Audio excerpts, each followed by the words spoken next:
Estás escuchando Atizando el Avispero, un podcast de Avispa Media para sacudir conciencias.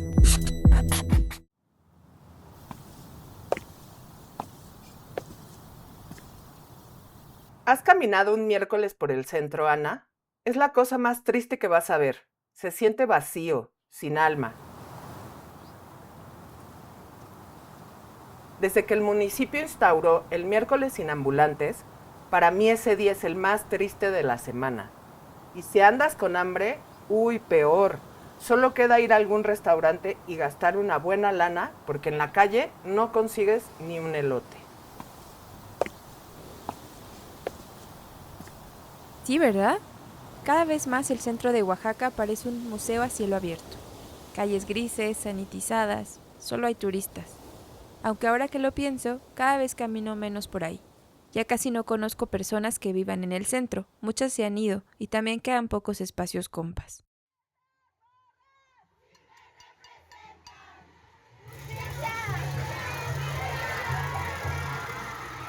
Por suerte, aún nos encontramos en las marchas, como la del 8M.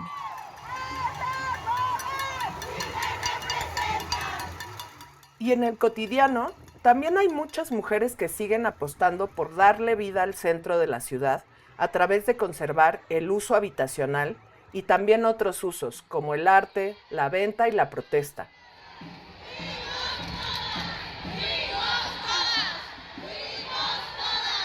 Podemos decir que hoy en día hay una lucha por conservar el centro como un espacio vivo.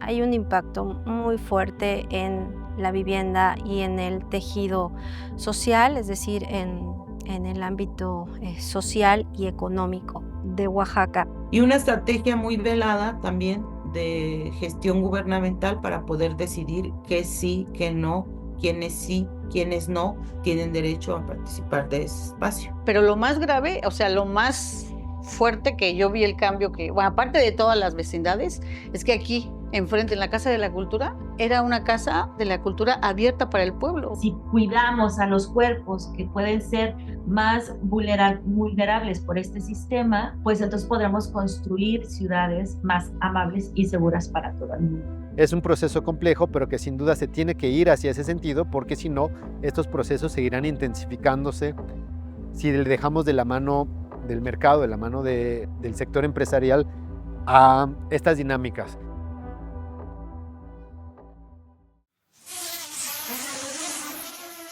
Bienvenidas, bienvenides, bienvenidos a este tercer episodio de la segunda temporada del podcast Atizando el Avispero. Yo soy Regina López de Avispa Media.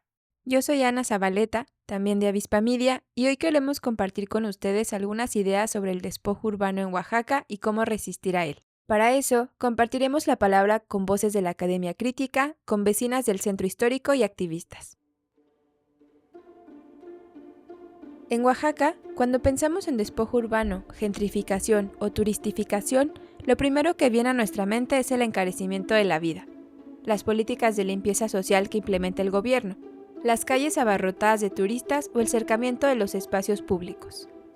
Pero hoy queremos entender un poco cómo llegamos a esta situación. ¿Qué hay detrás de lo que vemos? ¿Quiénes se benefician? ¿Cómo aterrizan los cambios y políticas municipales y estatales en la vida de las personas? Para entender lo que pasa, es necesario hacer un poco de memoria. ¿Cómo ha sido ese proceso de convertir el centro de Oaxaca en patrimonio controlado por el Estado y regido por instancias internacionales? En 1976, el gobierno federal declaró una zona de monumentos históricos y delimitó un perímetro de lo que hoy conocemos como centro histórico, un polígono, como si fuera un sello de calidad.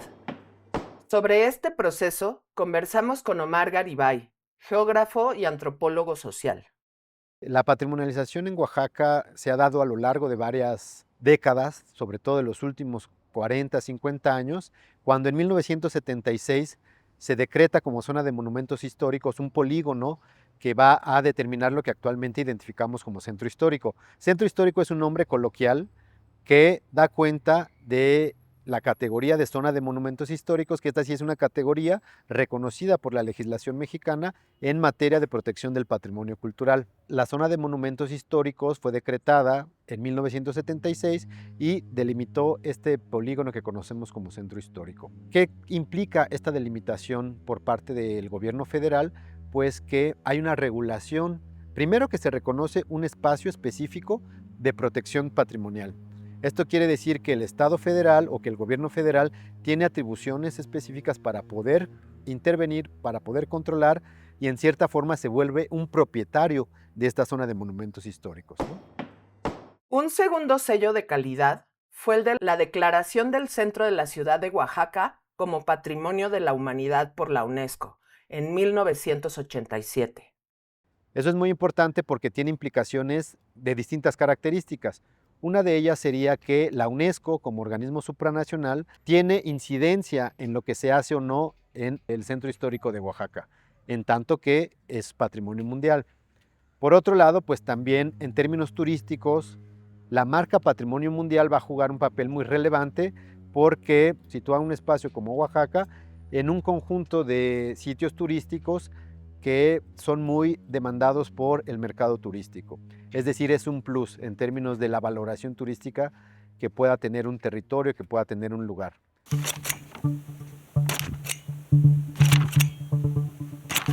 Esa declaración consolidó a Oaxaca como un destino internacional. ¿Pero qué implica realmente este sello?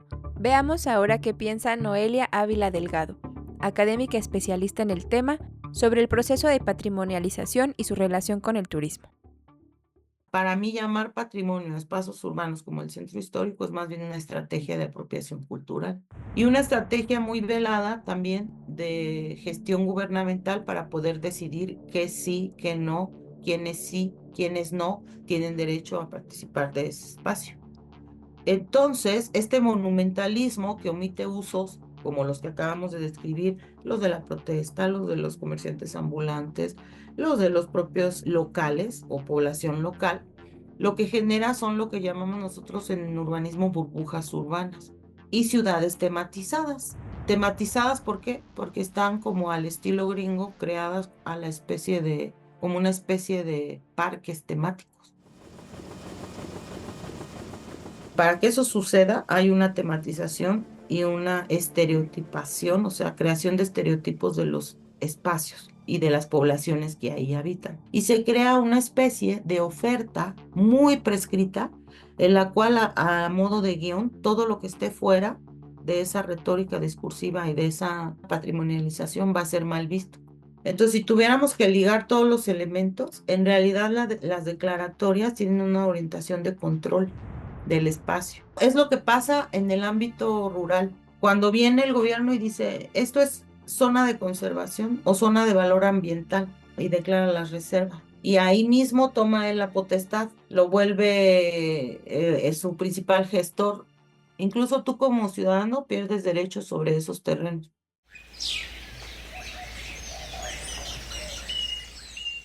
Declaradas así por los gobiernos, después ellos las gestionan y una vez las tienen en sus manos, las ofertan a los privados. Porque ahí resultó que, no nos habíamos dado cuenta que ahí hay, no sé, X mineral. Y ahora lo vamos a concesionar a una minera. Entonces, para mí, en el ámbito urbano de los centros históricos, las declaratorias funcionan igual. Vengo, le pongo un sello, ahora yo me declaro el principal gestor. Cualquier cosa que esté por fuera de la declaratoria la tengo que combatir, ¿no? La tengo que expoliar aquí de este espacio, porque no corresponde. Y una vez está en sus manos, ofertan a los privados el espacio. Es lo que hace el gobierno. Así, ese es el proceso.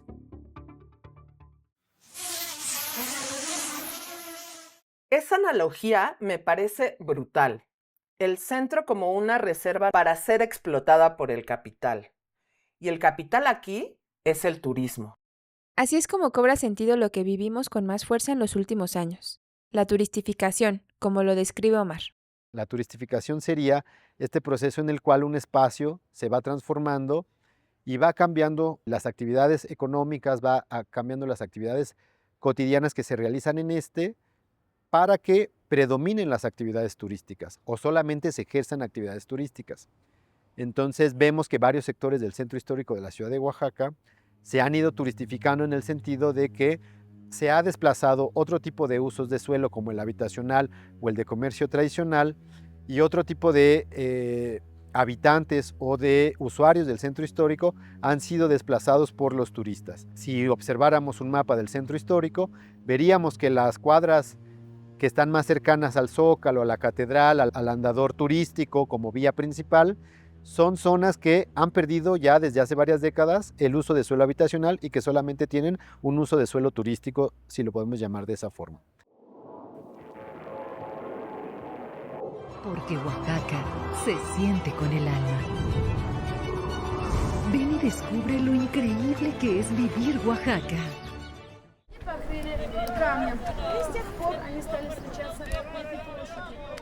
Ya vamos entendiendo un poco cómo llegamos aquí. Pero entonces, si el centro se vuelve un espacio reservado para el turismo y en ese sentido para el capital, ¿qué pasa con todas las personas que lo habitan? Bueno, en Oaxaca lo que ha pasado es que el centro se ha ido quedando vacío.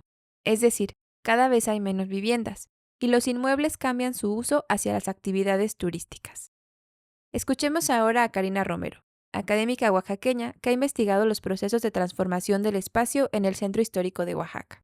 ¿Qué tiene que ver, ¿no?, la vivienda con el patrimonio? ¿Qué tiene que ver la vivienda con el centro histórico? Todos estos cuestionamientos me surgían hasta que encuentro un hilo conductor de que la vivienda, el tejido social es fundamental para la conservación de las centralidades, ¿no? Porque una centralidad es un lugar donde convergen todas las funciones que tiene la ciudad. Para mantener vivo un centro histórico se necesita precisamente esa multifuncionalidad.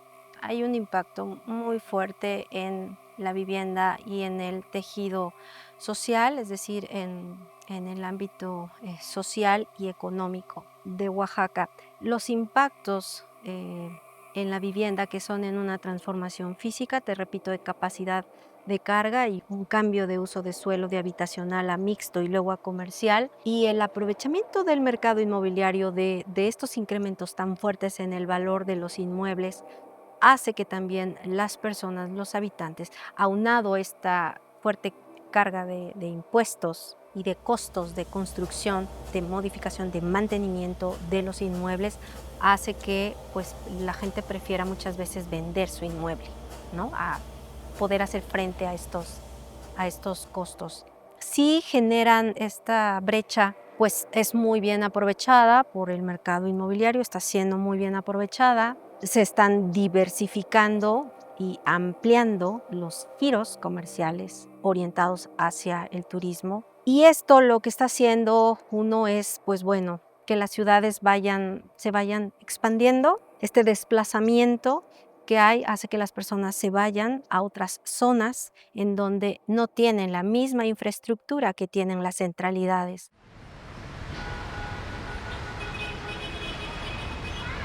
Tampoco tienen la misma atención estos habitantes locales que viven en algunos, por ejemplo, barrios que son declarados barrios mágicos o en el centro, en el polígono, a que se vayan a vivir a otros lugares, a la periferia. Se genera un desarrollo geográfico desigual, se generan desigualdades.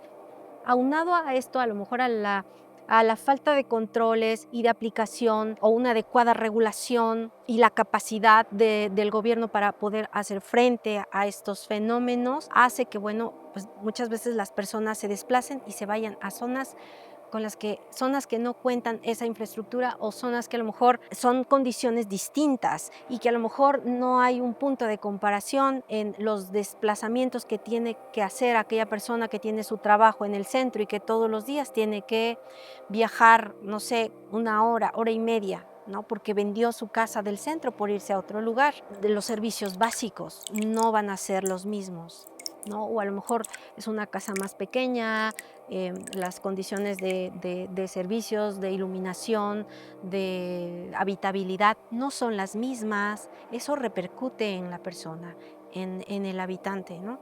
Entonces, sí, todo este fenómeno que es como muy complejo y donde convergen muchos factores y muchos actores también, pues hace que pues haya estos desplazamientos y que se vayan generando zonas con un desarrollo geográfico desigual, que haya grandes diferencias sociales, ¿no? En a lo mejor una persona que vive en una centralidad y que cuenta con pues prácticamente todos los servicios, a que a lo mejor viva en lugares que no cuentan con toda una infraestructura y equipamiento similar a la que tenían.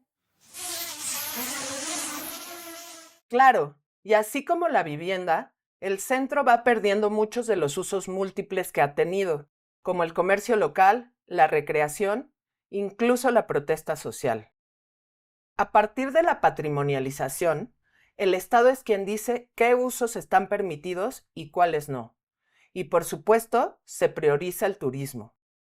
Ahora toma mucho más sentido lo que platicamos algunos episodios atrás, cuando escuchamos de la voz de comerciantes y artistas cómo el municipio ha tratado constantemente de expulsarlas del centro. Así es, Regina, pero la responsabilidad del Estado va mucho más allá.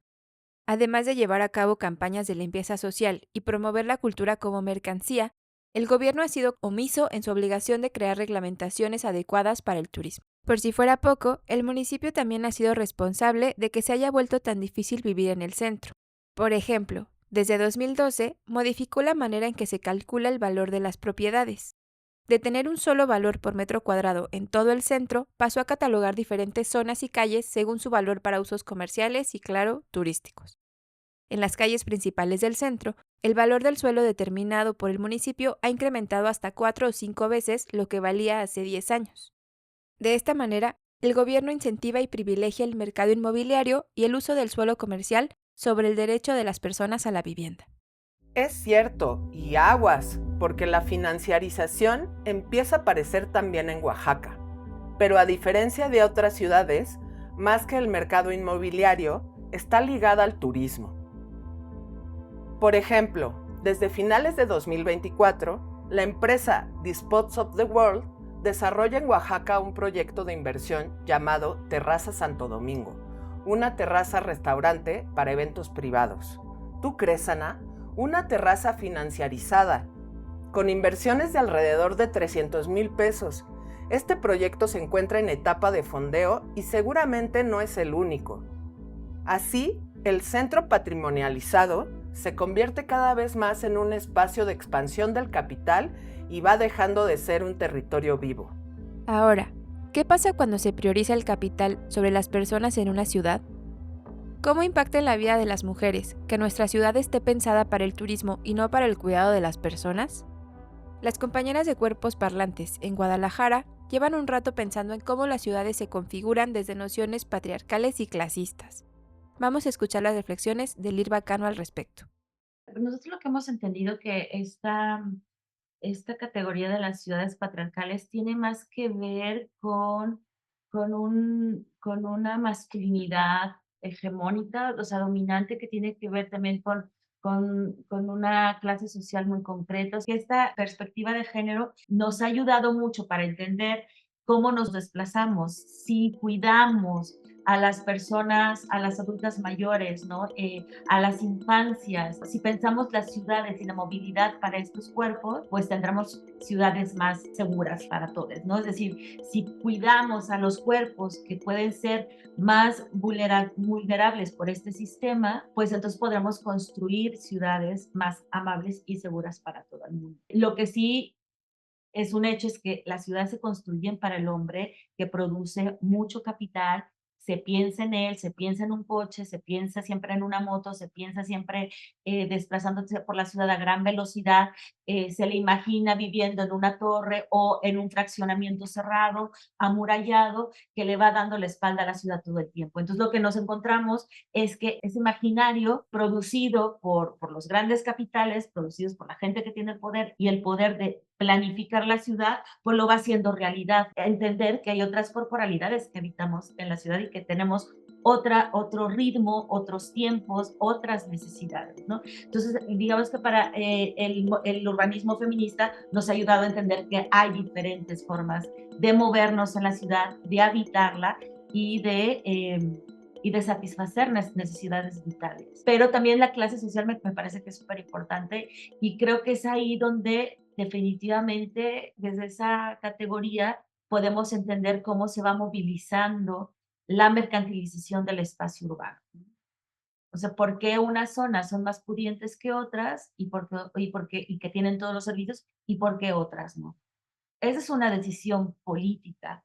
Es una decisión política, no es algo natural de las personas que decidamos de repente vivir aquí y luego resolver todos los problemas que conlleva esa decisión, porque creo que más bien es una decisión política que se diseña en escritorio, que se diseña a través de los gobiernos, siempre en relación con los empresarios, con las inmobiliarias, con las constructoras, con los arquitectos, entendiendo que también el urbanismo y la arquitectura pues son dispositivos que siempre han ido de la mano del poder. Desde ahí, pues se deciden cosas bastante importantes que afectan a todo el mundo, pero que intentan desde esa mirada clasista, racista, ¿no?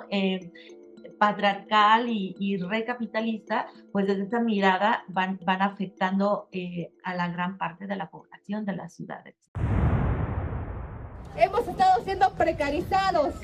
Oaxaca no es mercancía. Entonces, por eso sí es importante una resistencia frente a eso, pero es importante también estudiarlo para entender cómo opera esa estructura de dominación desde esa mirada de diseño de ciudad que está atravesada por el clasismo y el racismo. Como dice Lirva, cuando las ciudades se planean para el capital, quienes padecen esta mirada clasista y patriarcal son las personas más vulnerables. Volviendo a Oaxaca, además de la bandita que ha sido perseguida por vender sus productos y quienes han tenido que mudarse a otros lados, ¿qué pasa con la banda que sigue viviendo en los barrios del centro? ¿Cómo se traducen todos estos procesos de despojo en la vida cotidiana de las personas? Lo que hemos escuchado de vecinos y vecinas es que la patrimonialización del centro histórico ha modificado en gran parte la autonomía que tienen sobre sus casas, ya que se ha vuelto muy complicado por la reglamentación de la zona de monumentos hacer modificaciones, ampliar, remodelar o incluso reparar las afectaciones hechas por sismos. Las vecinas también cuentan que la patrimonialización cambió hasta la misma organización barrial. Desde que en 1996 el municipio creó los comités de vida vecinal, imponiendo a los barrios de la ciudad una sola forma de organización política. Aún con todo esto en contra, mucha gente sigue resistiendo por conservar sus casas y el tejido social en el centro histórico de la ciudad. Sobre todo en la parte sur, donde algunos barrios todavía mantienen una gran parte de uso residencial. Escuchemos a la señora Beatriz Ramírez, quien habita con su familia el barrio de La Noria desde hace 3 generaciones. Como es centro histórico, hay que buscar la manera de evitar que vengan los inspectores porque hay una serie de condiciones como muy extremas para poder hacerle algo a la casa. Incluso los colores de la vivienda no pueden ser los que se te ocurran, sino que hay una norma de que por ser centro histórico lo tienes que pintar de tal o cual color, y las remodelaciones son un rollote. O sea, todo el mundo lo que hace, por ejemplo, mi vecina ahorita, pues vienen los carros de arena a supernoche a descargar o súper temprano, ¿no? Todo se hace como de escondidas, porque construir en el centro histórico es un rollote, porque hay demasiadas condiciones, ¿no? Igual aquí nosotros no hemos hecho la subdivisión de la casa, de la propiedad, porque es todo un tema, por eso mismo, porque es centro histórico. Las personas que más recientemente se mudaron, que son las de junto a la casa, vendieron la casa porque ya estaba muy deteriorada y era muy caro para ellos tirar y volver a levantar. Por eso fue que la vendieron, ¿no? En cuanto a los espacios públicos, la museificación también ha tenido efectos en la vida cotidiana de las personas que habitan el centro de distintas maneras. La compañera Betty, que forma parte de Yunis, un espacio de salud autónoma y proyectos autogestivos en el barrio de los Siete Príncipes, nos cuenta cómo la patrimonialización de un edificio histórico del barrio, donde reside la Casa de la Cultura oaxaqueña, ha mermado el uso popular de este espacio tan importante para el tejido social. Pero lo más grave, o sea, lo más fuerte que yo vi el cambio bueno, aparte de todas las vecindades, es que aquí, enfrente, en la Casa de la Cultura, era una casa de la cultura abierta para el pueblo. O sea, tú llegabas y te metías a sentarte a escuchar a los que estaban tocando la banda porque están ensayando, a los que están tocando el violín, o a ver a los que están ensayando la danza, o simplemente a ver las fotos que se ven alrededor. Pasabas, entrabas. Y entonces, hace como 5 años, o no sé cuánto, no me acuerdo exactamente, empezaron a quitar todo alrededor de la Casa de la Cultura, el piso, que era cantera de muchos años. Yo desde que me acuerdo estaba esa cantera ahí, de muchos años. La empezaron a levantar y empezaron a poner cantera cuadradita, verdecita, pulidita. La empezaron a arreglar y pusieron las lámparas que son hacia abajo, para arriba, jardineras, banquitas. Y antes de eso, aquí veías el de las gelatinas, la de los tamales, el elote, los raspados, las papitas, y pura gente del pueblo. O sea, no eran papas. Ellos hacían sus papas, ellos hacían sus tamales, todo alrededor veías ahí comidas pues del pueblo.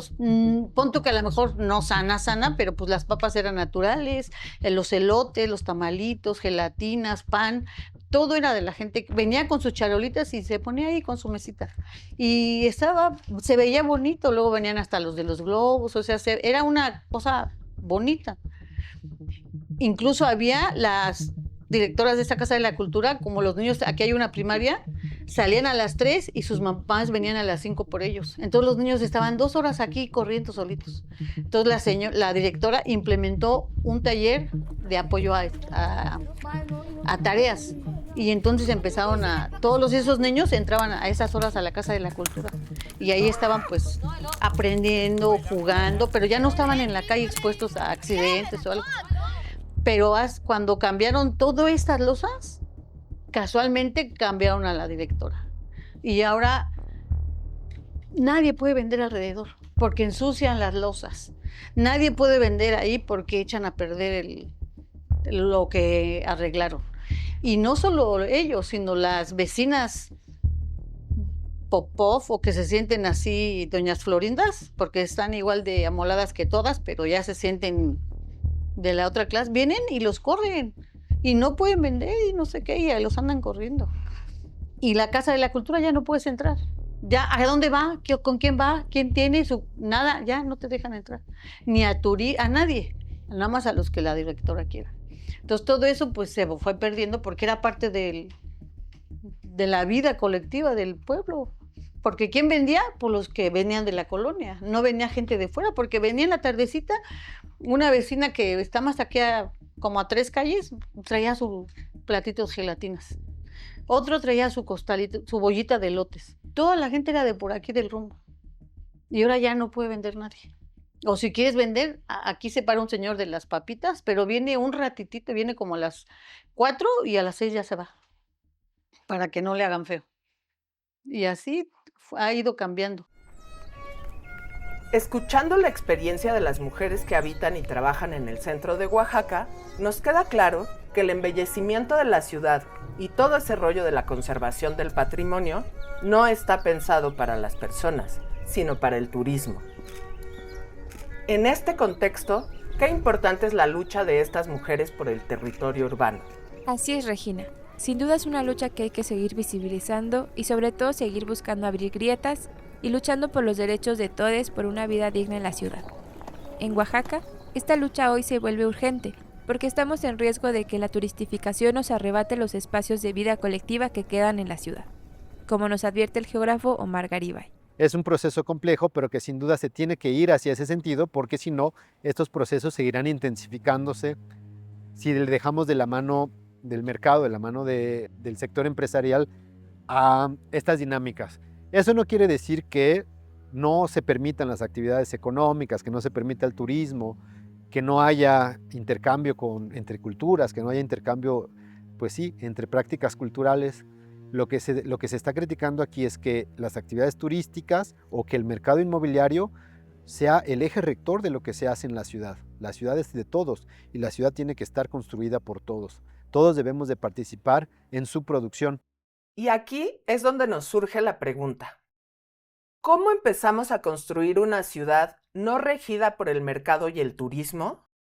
La compa Lirva Cano, de la colectiva Cuerpos Parlantes, para empezar, nos convoca a imaginar que esa otra ciudad es posible. Cuando hablamos de generar nuevos imaginarios, hablamos desde cómo podemos sostener la vida comunitariamente, alejarnos del yo individual, del yo exitosa. ¿Cómo hacemos para sostener la vida colectivamente?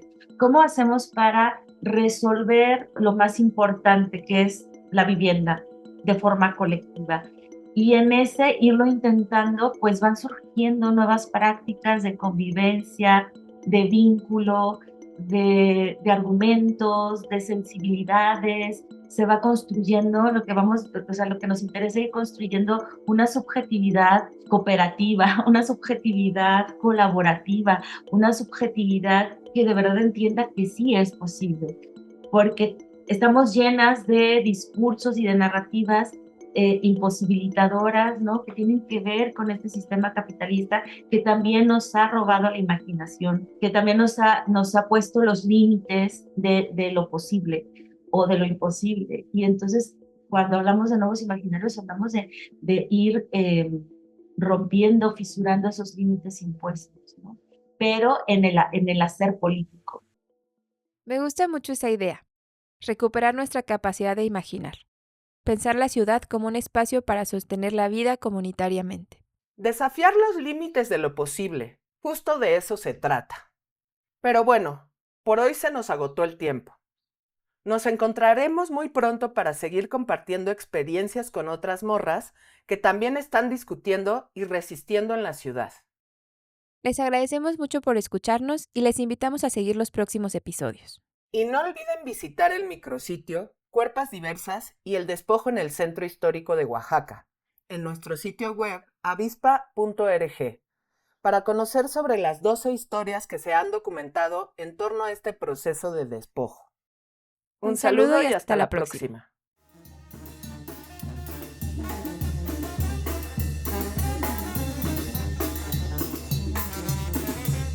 Esta pieza es una producción de Avispa Media y hace parte del proyecto periodístico Cuerpas Diversas y el Despojo Urbano en el Centro Histórico de Oaxaca, coordinado por Renata Bessi. Locución por Ana Zabaleta y Regina López. Guión por Avispa Media. En los controles, edición y diseño sonoro, Aldo Santiago.